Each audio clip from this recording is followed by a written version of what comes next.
everyone, and good evening. Welcome to Adam's TV Podcast. I am your host, Adam Samuel, coming to you from a bit of a different location today. We're going to be getting a little bit better of a connection.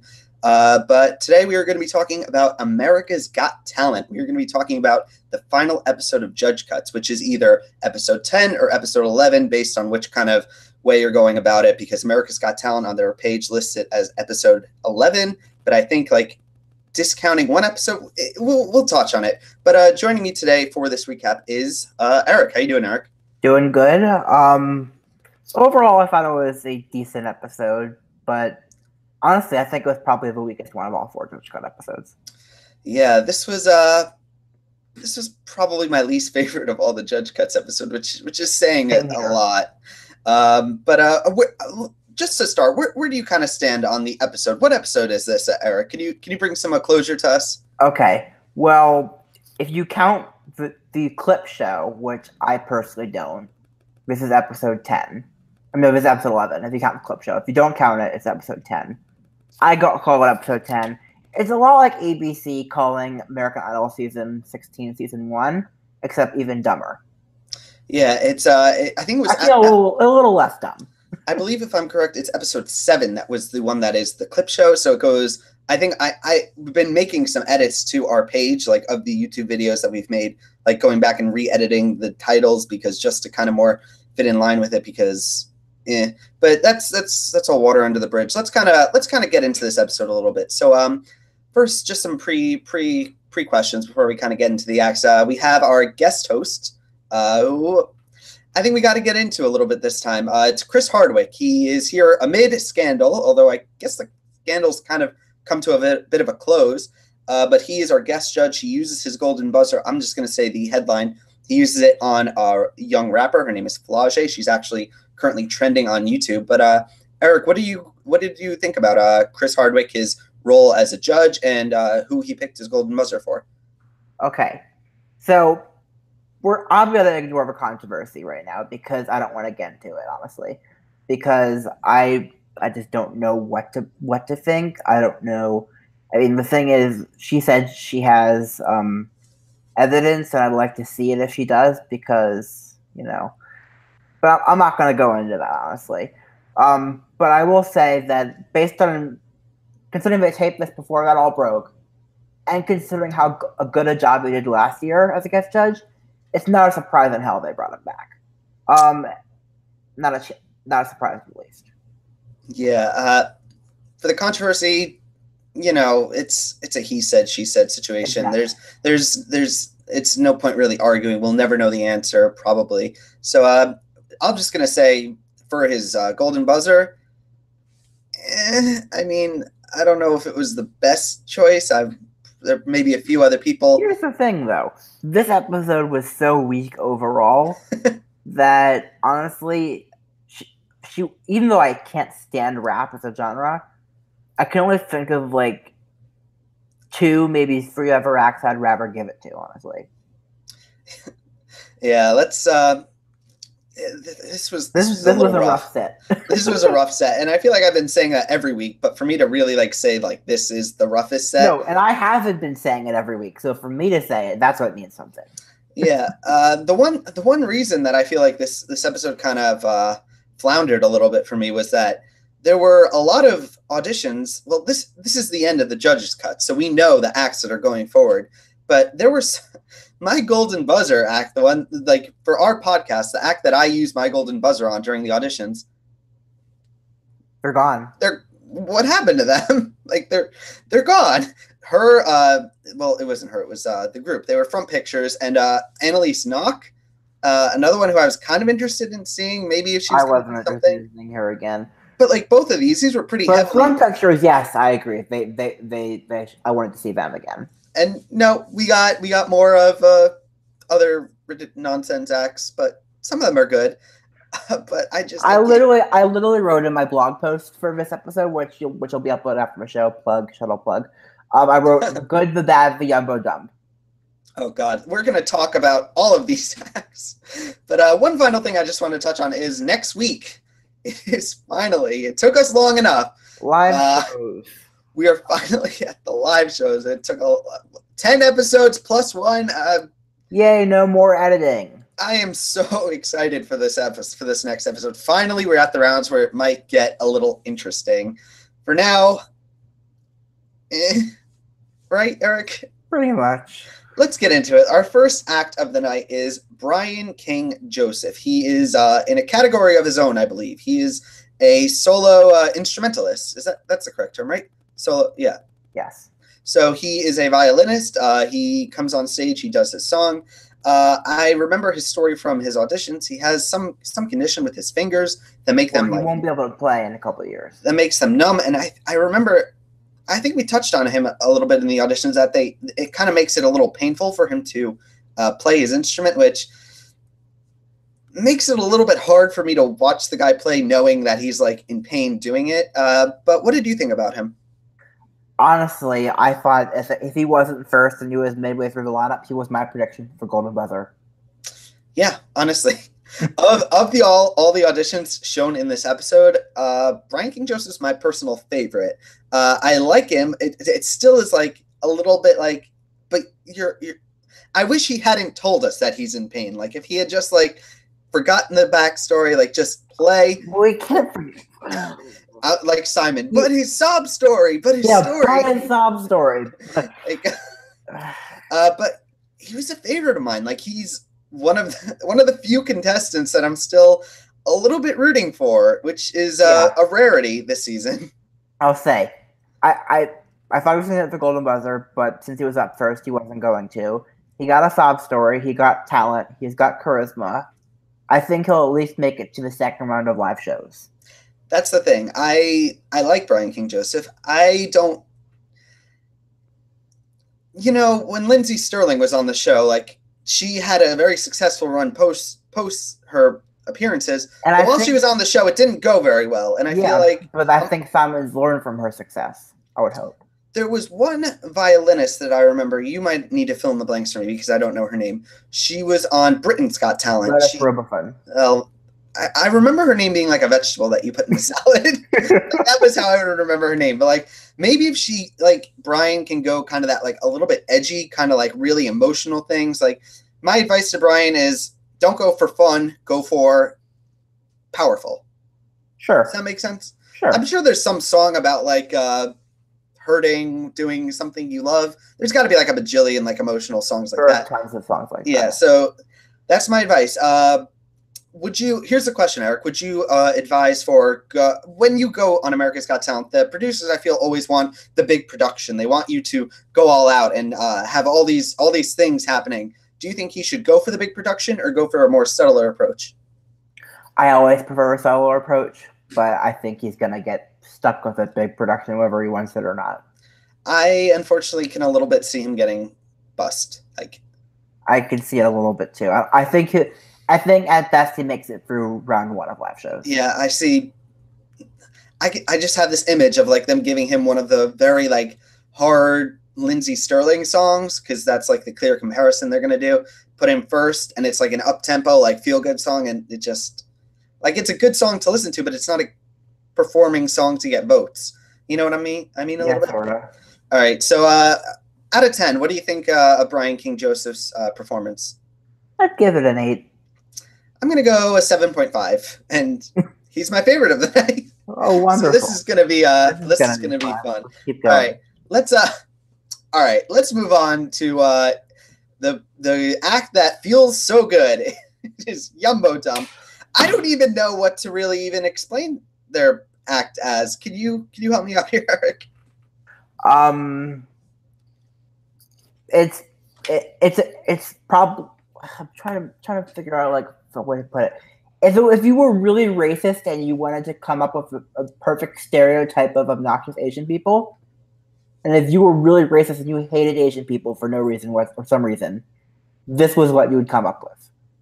I wrote down in my notes: are they real people? Like they seem like cartoon characters. Like I feel like if someone was to come up and like whack them, they'd like their eyes would like pop, like it would be like a cartoon show. But like they've turned these people, like they've taken away any personality and just made them like cartoon people. Like Maybe they have a sob story. Like, of all the They contestants tonight, like, this was the act I want Simon to say, tell me a little bit about yourself. But Wait, really? You wanted to hear more about them?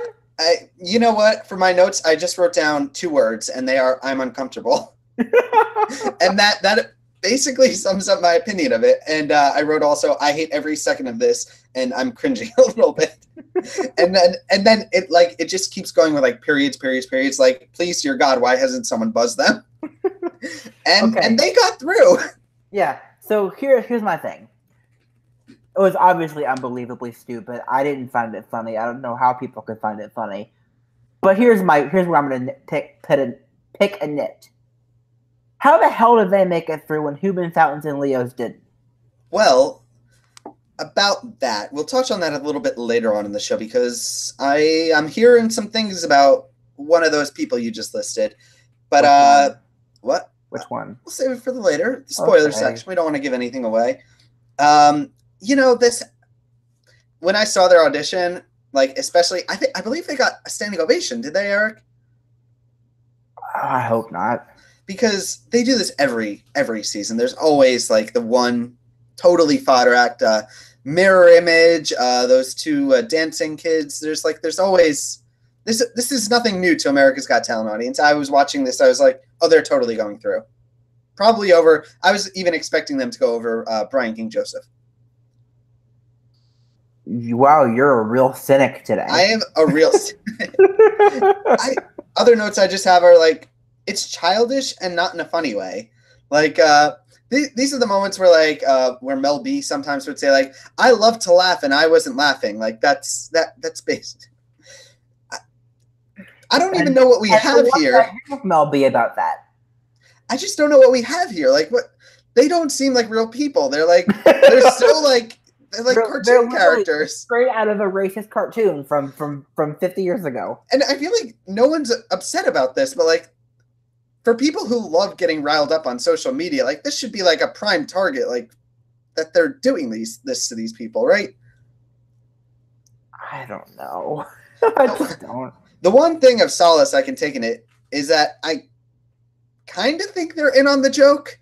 Like, oh, they're 100% on the joke. I feel like they're totally normal people, like, outside of this, and this is just like them. They're like, working in an office setting. They've been at a bar. They're like, hey, we need to go on America's Got Talent, but we need something to...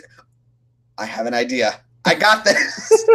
And then they're like, to the auditions, and then because it's so ridiculous, of course, they get sent straight through to the top 36. Oh my God. Let's keep going.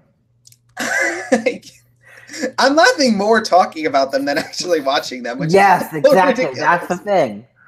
All right. Man, I need that today. Problem. So we get our next set of contestants featured. They're kind of shown in a duo. It's first up is Academy of Villains. They're kind of featured. One of the duo that's going to be a bust. They're kind of featured next to Da Republic, and they're both dance troupes. And in the segments before their performances, the members, there's this one girl who's like the spokesperson for Da Republic. They do this for all the auditions. Like with groups, they always have like the one person who's like the figurehead. She talks about how Academy of Villains, they really like them because they're really talented, and they feel a little bit like, oh, they're gonna destroy us in this competition.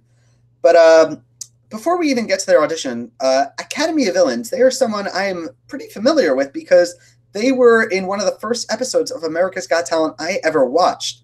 They were in the YouTube episode of like the top. They're returners. I remember now. They're returners, and I just want to say their audition.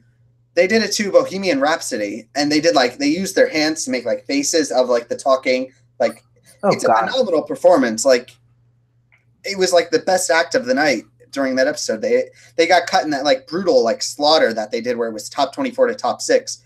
But they were like a very clear favorite of many. But do you have any experience with Academy of Villains? Are you aware of them? I didn't watch back then, but I will say I like them. I wasn't blown away by them. But then again, they didn't show me enough for me to be blown away by them. I feel like if this was like another show and there were spoilers leaked about like the contestants who had made it to this round, I would have been like, oh my God, Academy of Villains, like they're fantastic. They're going to blow it away. And I would have then been a little bit disappointed in this performance because I just expect so much greatness from them. Maybe some members have come and gone, maybe some things have changed, but this was not to the standard that I've kind of expected them. I probably still would have sent them through just based on the merits of what I've seen in the past. A little bit of bias, I'll admit it, but for those of you watching, like, they have this phenomenal performance. Eric, I'm going to suggest it to you. Like, go watch it afterwards because it'll blow your minds. Okay. But for their performance, like I said, montaged, goners. Montaged. Simon actually buzzes them, which is ouch. Like, I liked them. I didn't think they were stellar, but they did deserve to be buzzed. I'll tell you that much. They got buzzed, but Yumbo Dump didn't. No, Yumbo Dump got buzzed by Mel. All right, my bad. Forgot. We get Da Republic then. They do No, if Mel didn't buzz Yumbo Dump and Yumbo Dump didn't get buzzed, then what's the point of having the buzzers? I always thought like the buzzers are the kiss of death. Like, past the auditions, if you get buzzed, you are going home 100%. I've never seen an act like in the live shows. Oh, in the live show, buzzed. Yeah, and live still go through. The kiss of death. At this point, it's not. Have you ever seen an act that got buzzed during the live shows and still made it through? I don't think so. I should look that up though. Let's talk a little bit about Da Republic. So they like Academy of Villains gets totally like foddered. They get swept away. I almost expected to see a bus come driving by, but Da Republic, it's the exact opposite. They get all the stops. They get a whole sob story montage. They talk about one of their members who died. Their performance, I wrote high energy. This is another one of the acts that I feel is like giving the producers everything they wanted. Eric, do you remember my checklist we had in the past? It's like talented, sob story, willing to cry on camera, easily possible. Exactly. That's the checklist. And 1, 2, 3. Like, yep. I feel like Academy of Villains didn't have some really like depressing story, and that's why. Quite possibly. But for their performance, I just wrote strong but not winners. Exactly. Do you kind of agree? I wrote they were good, but I've honestly seen so much better, and they don't have a chance in hell of winning. Do you think? I feel like there's going to be them and Future Kings in the next round. Do you think? Who do you think is going to make it further? Future Kings. Yep. Because Future Kings has kids. Yep. All right. Do you have any final thoughts on these two acts, or else we're going to kind of keep it going? Let's keep going. All right. Really quickly, this poor girl. I think her name is Berlin. She's a 13-year-old piano singer, and we get 10 seconds of her. She's a singer who plays at the piano. Okay, got it. We get 10 seconds of her. It's a montage, which, right, Eric? I'm going to sing a song about the montage eventually, but I'm not going to. It's a montage. We're going to need a montage. You remember that? Oh, that was Team America. No? Oh, okay. Well, that's embarrassing. I was thinking like the montage of doom or something like that. Composed and written by Eric. No, I'm not singing. You're not going to sing it? No, I'm just going to do a booming voiceover of a montage of doom, and that's going to be it. Did you like this performance? I don't even know what song she did. I didn't even watch it all. I watched it, but it was so like we get such small snippets of these people. I mean, man. But she's gone, right? Well, she's montage. So have you ever seen an act that was montage make it through like to the next round? Like montage like this? Yeah. Well, Maddie Poppy was montage on Idol's first episode. Well, that's Idol. That's different. Thing. I meant like America's Got Talent. Okay. No. No. All right. Let's move on to an act that we're probably going to talk a little bit about. X Factor, I've seen it happen once, but again, that's not the Got Talent shows I was talking about. I've never seen it happen on Got Talent. Nothing more deadly than a montage. Sergey and Sasha are up next. They are a danger act, a father-daughter act. They risk their lives. Well, mostly just the little girl risks her life, and they do these death-defying acts. And I just wrote down, AGT isn't worth risking your life. And, do you kind of agree, Eric? I wrote, on top of being plants who have been on the show and other shows before, they're not the type of acts that I enjoy watching, because I agree. I don't like watching people at risk of getting hurt. And I'll say right now I'm happy I don't have to watch it again. The thing is, this girl, she literally could die. Like, she could break all of her bones. She could literally, like, don't put yourself on a cross for America's Got Talent. Like, this is not Like there are bigger things. Like I don't know why we need these kinds of acts. Like I get why danger acts are a thing. I love escape artists. They are one of my personal favorites, but it's I don't understand, because I feel like with escape artists there is like some fail safes, like to make sure they're not actually going to get hurt. But this seemed real. Like this, if there's a mistake, this person's really going to die. I don't know. What do you think about danger acts, Eric? I've never liked them. I never will like them, but I'll keep seeing them on the show. So Simon, I believe, actually even says he wants it to be more dangerous, and I don't know why. I'm not like the best equipped. Like these are not the kind of acts that I usually watch. I'll be honest. I was looking away for like part of this because it's just so uncomfortable. But then again, I really should have known that nothing bad was going to happen to them, because if something bad was to happen, what would have happened, Eric? I don't know. They would have shown it in every single preview leading up to it. Yeah, obviously they would show it in absolutely everything. If something bad was going to happen and someone got hurt, they wouldn't have shown it at all. But if someone didn't get hurt, something bad happened, they would show it every single preview. Yeah, it just has me worried for the live shows, because it's a live show. Like we could really see someone We've had Uzier. We've had the guy who did the Rollabola. We have the guy with the darts. Like, no. I don't know. But I gotta say, like, I have my gripes with these kinds of acts, but I understand. There's an audience for this. People like watching these kinds of things. But Mel B is not impressed. She says, you know what? It's a little too amazing. As if it's a bad thing. Like, I wrote down, what the hell does that even mean? It's too amazing. Like, what does that mean, Eric? It means that I don't have an argument, so I'm just going to... I don't have something negative to say, so I'm just going to think of something quickly. No, I think I know what she was trying to say, but she did a very poor job of articulating it. She was trying to say something like we just said. It just reminded me of, I was watching, Chopped. You ever watch Chopped? No. So Chopped is a show where like the judges like kind of, they critique these foods. There's judges, and there's like a thing with the show where each judge has to say something positive and something negative. Oh, that's stupid. A little bit. So this one woman, I don't remember who it was. They make like this dish, and the judge is eating it, and she goes, "This is fantastic. This is like the best thing I've ever had." And then she looks at the lady and goes, "It's a little too perfect." What does that even mean? Like that's what I was thinking while I was watching this. Like, Mel, what does that mean? Well, she has an excuse. She can't say nothing negative. What does "it's too perfect" mean, Eric? It means this is a dumb rule to have, that I have to say something negative. All right. That's what it means. I'm just going to get a little bit more frustrated. Let's move on to Flau'jae, our golden buzzer of the night. She is a rapper. She comes on stage, and Simon, he says, for people who who haven't seen your audition, can you tell us a little bit about you? Which is basically him pushing the button for tell us your story.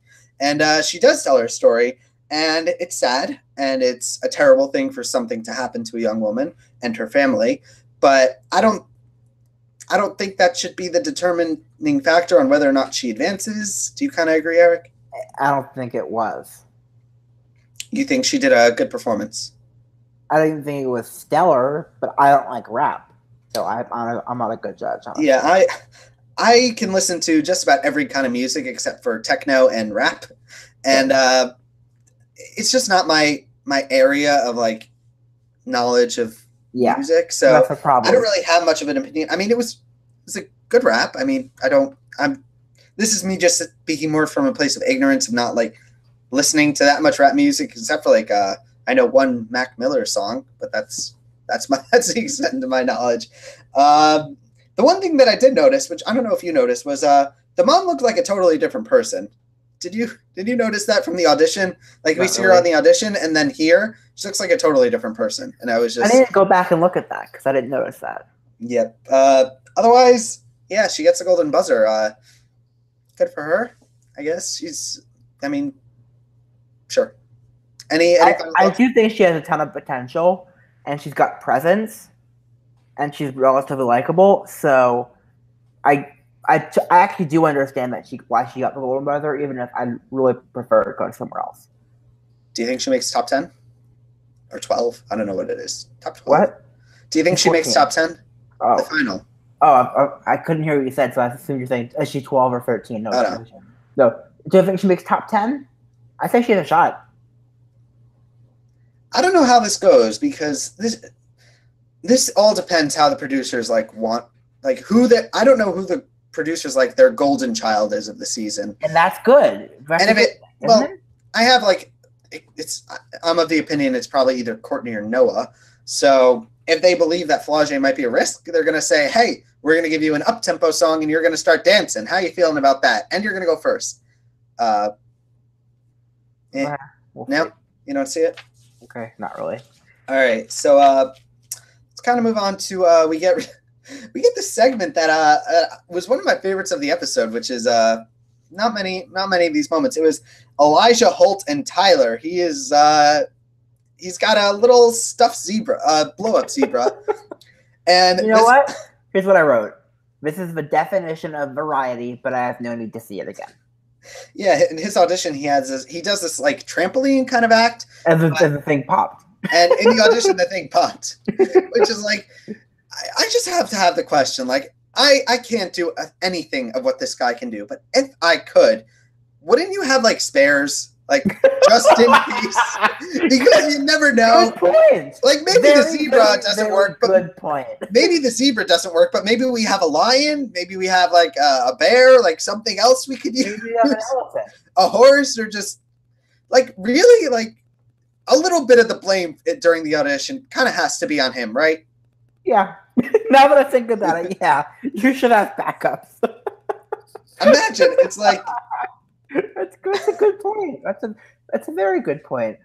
But he does his audition this round. I actually kind of thought it was pretty cool. Do cool. I need to say it again?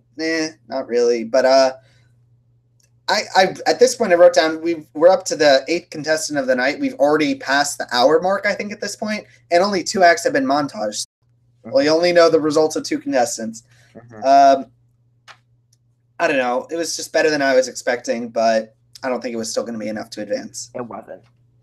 All right, so let's move on to, I think their names were Sicto and Lucia. They are a quick change act. I got to ask, Eric, do you think these quick change acts kind of qualify as magic, or are they not?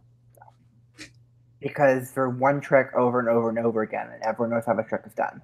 Yeah, their story is they were a couple. I think they were either married or they were just a couple, but they're either divorced or separated. I don't know. They kind of were framing it like he wants to get back together with her. This is kind of a big story that goes on with Howie, Simon. The judges are kind of they keep talking while they're walking on stage and off oh, he still likes her. And the thing is, the woman, I would kind of feel a little uncomfortable because I feel like if I was in a similar somewhat situation, I would be a little bit creeped out. Would you? By what? That the show is kind of pushing you to get together with your significant other or something. I don't. Yeah, it's a little creepy, but now that I think about it, but honestly, I'm not focusing on the story. I know that means that I'm a horrible person for this podcast because that's what America's Got Talent's all about. But I have no need to see any more quick change acts. That's what I wrote. If I had never before seen this, I would be blown away. If I was just watching this for the first time, but I wrote down in my notes, I've seen this exact act on the show 3 times, and it's all the same poses, it's all the same tricks. I don't know. It's the exact same act every time. Yeah, it's where do we go from here? Where's the big moment that people are gonna want to get up and vote for you? I have nothing against them. It's just, I kind of felt bad for them. They have to walk on stage. They're probably wearing so many clothes. It must be so hard to walk. Can you imagine? Yeah.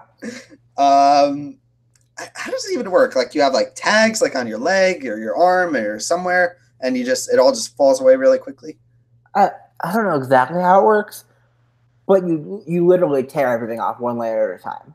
But it's not magic. It's not magic because the layers start on you, and I mean it can be magic, but it's not really good magic because every single person on Earth knows how it's done. Yeah, the thing is, though, I was watching this, kind of thought they were going to go through. I mean, we spent a lot of time on them. They have a story. I mean, for not being a dance act, they kind of do check off some of the boxes, like easily busable. They have like somewhat of a talent. Like they have a story. you know, I could be on the show for this talent. This could be my talent. Let's move on to acts 10 and 11. They're kind of shown together. It's their montage, and the first one I was pretty surprised in montage. It was Brody Ray. He was the transgender singer that we saw in the auditions. I think he actually got the pimp spot. Yes, he did. He sings an original song, and yeah, montage of death claims another victim. Right, Eric? I will say I'm sad he got cut based on the story and based on the fact we need more representation. But there are so many better singers this season, so I'm not surprised in the least. Eric, the montage gods must be satisfied. They need to claim their victims. I hate the montage. Why can't we just have it like be 14? Like, why are we taking away some of the like suspense of the show? I'm just being ridiculous. We also have Ronnie Lamarck, I think is his name. He's a crooner singer. 71. What? He's 71 years old, I think. Yeah, he's a 71-year-old singer. We get like not that much of him, but enough to call it a montage, right? Yes. Gonna need a montage. I'm the only one. You don't know that song? No, I don't. All right. Do you have anything you want to kind of say on these people, or you want to just keep it going? I already said the only thing I cared. Birdie was the only one I even remotely cared about. He's gone. Other person I never even saw. So. Yep. Hardly even knew you. Poor guy. Imagine putting in so much effort. But so let's move on to another act that I like. 2 acts of the night. This is the other night. The other act I kind of liked. It was Glennis Grace. She has this story. What was her story, Eric? What you say her story was, or what was her actual? How about story? her son and being in music? She said she gave up music after her son, I think. Yeah. But she already had a little bit of a career and internationally and stuff. That's what we found out. She was in Eurovision and stuff like that. But I feel like I think I'm just starting to notice it's like every episode we have the one singer that's like entirely highlighted. We had the Christina Wells, we had Noah, now we have Glennis, right? Like there's always the one singer. Am I missing? Who's the other one I'm missing? I'm missing someone. I don't know. All I know is that this was such an improvement from the audition. Yes, she performs "Nothing Compares to You" by Prince. I thought it was by Sinead O'Connor, but I guess it goes either way. The thing is, she starts it a cappella, and I was in love with it. I loved it, like the a cappella moment. But then the piano came in, and I was like, no, just no instruments. I don't know why we need instruments. Like, learn from Bo Bice a little bit. Like, no, don't say from Bo Bice. I mean, I love a cappella performances more than I do. A cappella, they just have like almost like a little bit. It's like a little bit campfire-y, a little bit. Like it's also more risky if you think about it. It is more risky, but it shows that you're actually putting in more work than you would if you had his backing track. It's like less is more, kind of. And you're more exposed if you're singing a cappella. I mean, if you screw up a cappella, everyone knows. It all depends on the song, though, what you're going with the a cappella. Like, this is a perfect song for an a cappella performance. I said this before. It's just like a campfire, like just being like, it's like intimate a little bit, like it's like the quiet. It's just like it's easily connectable, like when it's just the voice and it's not the instruments. But that's a little bit irrelevant because she does still use the piano. I still think if she was on American Idol, this would probably B+. Do you think, Eric? I'd say B+, A-. Honestly, I thought it was excellent. I loved it. I still don't think she has a shot at winning the whole show, even in remote chance in hell. But I also don't think she's going to be cut immediately next round. Yeah, maybe there was a girl from a few seasons ago, Kelly. She was on American Idol, and remember, like the first round, or one of the first rounds, they gave her like "Love on Top" by Beyonce. Yeah, like, I mean, Glennis, she might take that crown away from just a thought. For a performance, like I said, I liked it. Song choice was incredible. Maddie Poppy, though, kind of owns this song in my heart, but still pretty well done. So I was saying, yeah, she'll make it through. And that was everyone I liked in the episode. Any final thoughts, or you want to keep it going? Let's keep going. So really quickly, we get montaged Diabo Walkers. What was? How do you pronounce her name? Diablo Walker, or whatever it was. Yeah, they're montaged. Cool, I wouldn't watch it again for more than 5 minutes. So yeah, I don't really have many thoughts. Let's keep going to Troy Jenkins. He is a contortionist, and for like with the father-daughter Danger Act, I didn't watch most of this performance because I watched the first 10 seconds and then I just fast forwarded. I wrote down he has like this really weird like body like shape. I almost wrote he looks like an action figure a little bit. I don't know if that's just me being crazy, but he looks like an action figure where you turn the arms like like he's like I see that, but yeah, I can't watch this type of act, and I'm relieved he got cut, so I don't have to see it again. He talks about how he works in HR, but like we see him in the office. What are they done with them? Where do they work? We'll never know because we just kind of they'll just be because feels so good and characters and saying their catchphrases and yeah. No, but seriously, like I was watching this and like I saw the first couple. Like I would occasionally look, and he's doing this ridiculous pose, and fast forward. It's like an action figure, which is cool, but I don't really. Yeah, let's keep going. All right, so we get some more montages of death. We got to make up for that first hour. We get what were the? It was drum corps. They're two bands, right? I think the straight drums. Yeah, they're both. We barely get much of them, right? Yeah. We just saw that they randomly added fire for drumming act for no reason. So montage equals goners. And none above, okay, but montage equals goners. Yep. So we kind of move on to Lord Nil. He is an escape artist. He does this performance where he escapes while he's hanging above a cage of alligators. Or were they crocodiles? What were they? Whatever they were. Yeah, the best part of this episode was the fact that that King K. Rool himself makes a cameo appearance as one of the crocodiles. For those of you who have caught the Smash Direct, I'm still very excited about it. Yeah. But this was what he was doing. He was getting some last minute cash. Almost eating Lord Nil, right? Yep. I just can't stand these danger and escape acts. I just don't like them. I'm sorry. I fast forward through this type of thing until the end, and then, but whatever, it's going to happen. America's Got Talent will always feature me acts that I don't like, and it's going to be fine. I'll fast forward through them and keep living my life. I kind of like these acts, honestly. I know you do, and that's where you and I disagree. And that's fine. Of all the danger acts, the one thing I do like are the escape artists, because I do believe, and I don't know if this is true, and maybe it's my own delusion or trying to make me want to like it without feeling bad, is I honestly don't believe this person could have actually gotten hurt doing it. I feel like there were probably like enough fail safes. Bitten, but he wouldn't have been eaten. Like I don't believe like with the father-daughter, like I believe that person seriously could have gotten hurt. I feel like if Lord Nil like falls, like there is something in place that's like going to make sure. Like I don't believe that he could have actually died. Do you think he could have? I don't think he could have died because they would have smashed a hole in the thing and gotten him out. He might have gotten bitten, might have lost a leg, but that'd be the extent of it. If I had to guess, I would say like probably right before they went on stage, the alligators were like fed like a lot of food. No, seriously, because then if he were to fall, like, but we're full, like that. That's what they would say. That's what they would say. Why are we getting you now? Why are we getting this person now? We just ate. You just gave us so much food. Yeah, I like this act. I mean, I like 2 acts in the entire night, so I would have put him through. Okay. All right, let's kind of move on to our final act of the night. It is a comedian.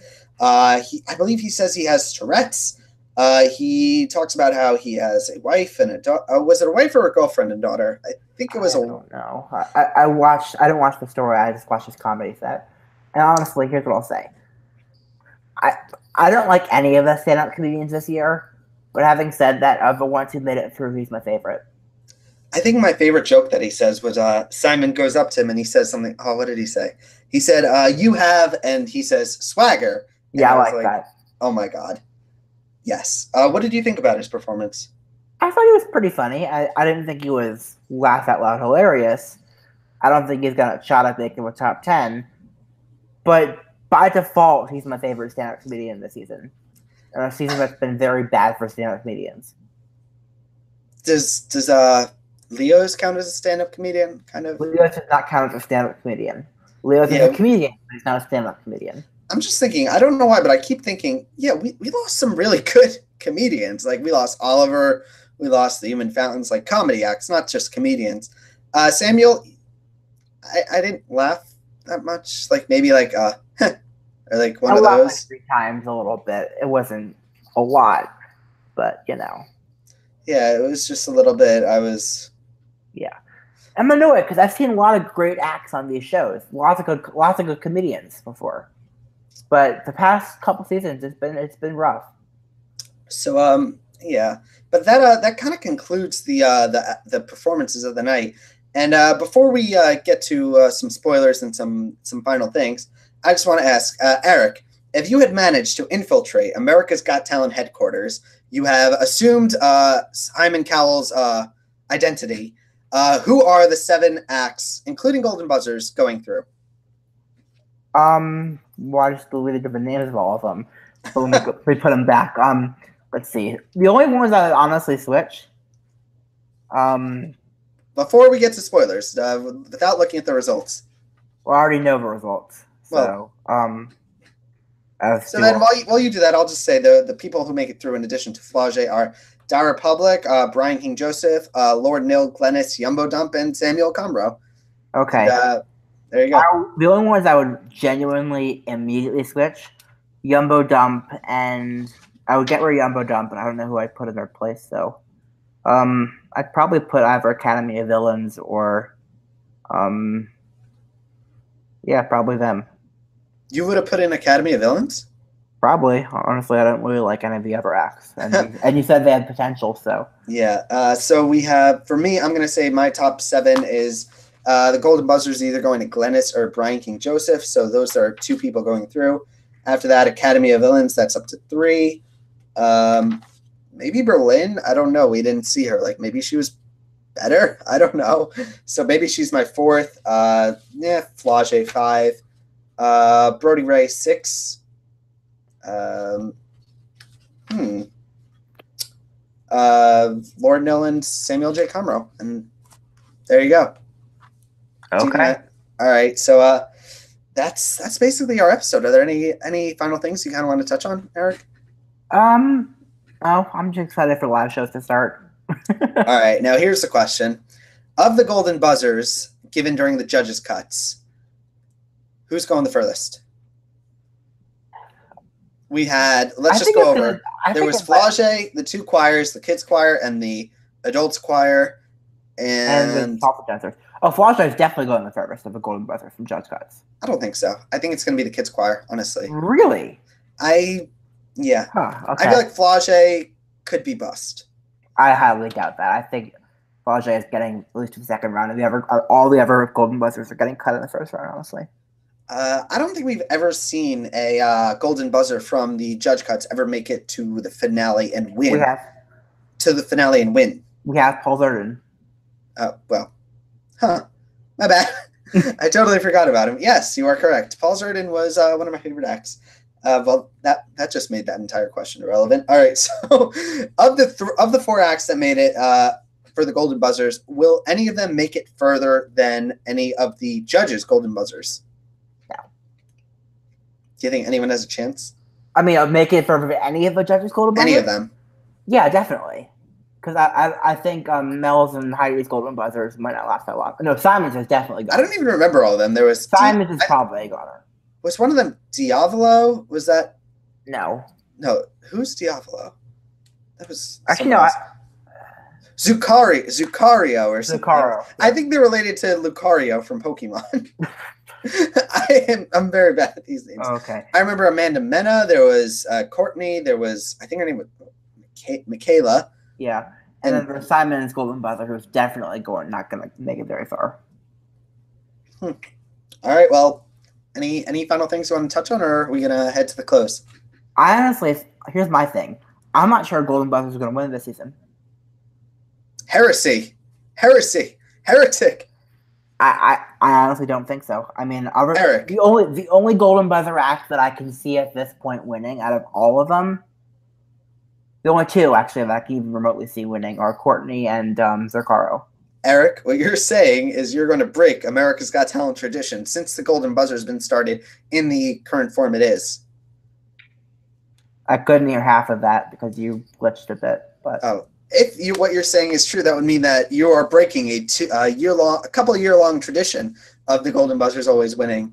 So, but if not a Golden Buzzer winner, who's going to win? I don't know, honestly. I think Noah has a shot. I think Shin Lim has a shot if they don't bust him. I just don't know. I think it's either. I think the winner is either Zercaro, Courtney, Shin Lim, or Noah. Noah or Courtney for me. I included them, so Shin Lim, I feel like there's like that magician who makes it like top 3.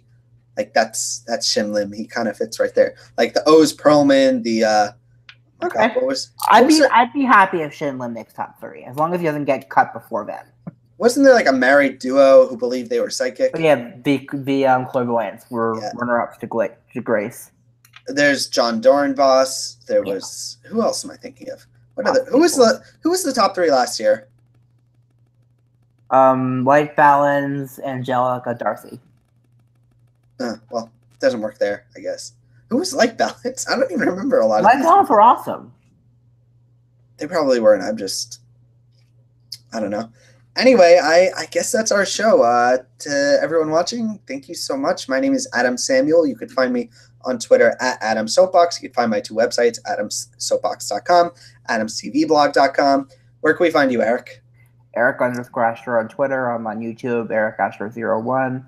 Thoughts.ericascher.com is my personal blog where I'll be uploading the notes or rather hitting publish shortly after this is done. And excited for next week's live shows. I'm speaking on behalf of myself and Adam that we will not be going live on Wednesday next week because that's the results show now. So yes, I was going to be mentioning that housekeeping kind of thing. So the next podcast I'm going to be doing is going to be with Ryan and Jason. It's going to be Saturday night. Then we are going to be switching our times for these podcasts. They're not going to be on Wednesday nights anymore. They're going to be on Thursday nights, which kind of works out because the original time with the Big Brother podcast. But there was actually one final thing I totally forgot to mention. We did get one confirmation on a wild card. And apparently, what I've heard is correct. LaFontaine is going to be a wild card. You mean Fountains? Yeah. Yay! So, yay, good. That's pretty cool. I like them. I mean, I kind of wish Leos. Who are your hopes for our final 2 wild cards, Eric? I don't care. I don't. And on that note, I just want to say thank you so much. This has been a blast, Eric.